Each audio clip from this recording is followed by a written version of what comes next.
सभी को नमस्कार बच्चों। आज हमारा केमिस्ट्री में जो हमारा लेसन है केमिकल रिएक्शन रासायनिक अभिक्रियाएं, तो उसमें हमारी 2 अभिक्रियाएं तो हमारी कंप्लीट हो गई थी। तीसरी अभिक्रिया है वियोजन अभिक्रिया, डिसोसिएशन रिएक्शन। अब इसकी क्या परिभाषा है? जब कोई पदार्थ अभिक्रिया को प्रेरित करने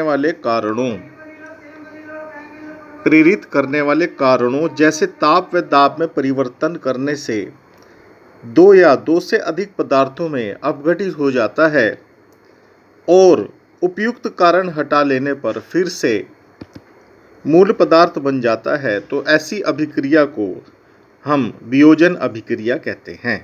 यह 2 प्रकार की होती है। नंबर 1 ऊष्मीय वियोजन, नंबर 2 आयनिक वियोजन।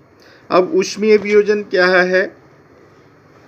ऊष्मीय वियोजन है जब हम किसी पदार्थ को गर्म करते हैं तो वह 2 या 2 से अधिक पदार्थों में अपघटित हो जाता है और ठंडा करने पर फिर से मूल पदार्थ बन जाता है।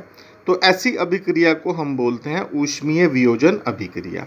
जैसे आप देख रहे हैं नीचे एग्जाम्पल है, जो हमारा NH4Cl है, अमोनियम क्लोराइड है, जिसे हम नौसादर भी कहते हैं साधारण भाषा में। तो ये नौसादर को जब हम गर्म करते हैं तो ये अमोनिया NH3 और HCl हाइड्रोजन क्लोराइड में अपघटित हो जाता है और ठंडा करने पर फिर से ये क्या बन जाता है? अमोनियम क्लोराइड या नौसादर बन जाता है। तो यह जो है एक ऊष्मीय वियोजन अभिक्रिया है। इसी प्रकार हमारा PCl5 फास्फोरस पेंटाक्लोराइड है, जब इसको हम गर्म करते हैं तो यह PCl3 फास्फोरस ट्राइक्लोराइड और Cl2 क्लोरीन में अपघटित हो जाता है और इन दोनों को फिर जब हम ठंडा करते हैं तो यह पुनः PCl5 फास्फोरस पेंटा क्लोराइड बना लेता है। इसी प्रकार हमारी दूसरी अभिक्रिया है आयनिक वियोजन। आयनिक वियोजन क्या है?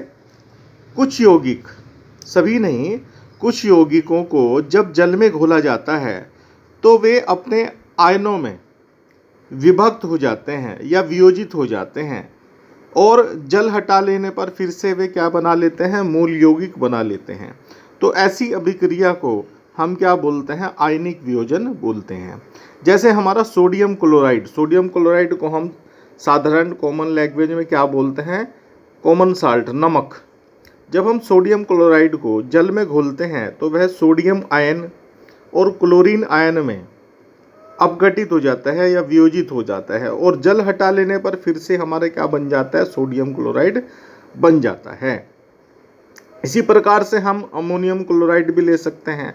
जब हम अमोनियम क्लोराइड को जल में घोलते हैं तो वह अमोनियम आयन और क्लोरीन आयन में विभक्त हो जाता है और जल हटा लेने पर फिर से अमोनियम क्लोराइड बन जाता है।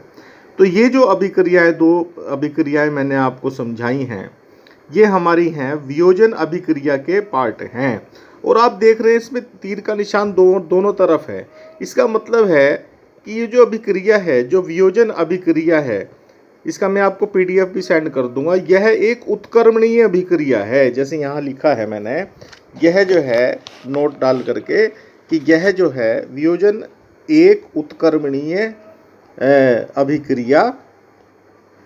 अभिक्रिया है, अर्थात यह दोनों दिशाओं में चलती है, रिवर्सिबल है, यह एक दिशा में नहीं चलती। तो बच्चों, ये आज मैंने आपको समझाने का प्रयास किया है। आप इसका मैं PDF भी सेंड कर दूंगा और इसको YouTube पर भी अपलोड कर दूंगा। फिर भी किसी प्रकार की अगर कोई प्रॉब्लम आती है तो आप मुझसे पूछ सकते हैं, संपर्क कर सकते हैं। सभी का धन्यवाद।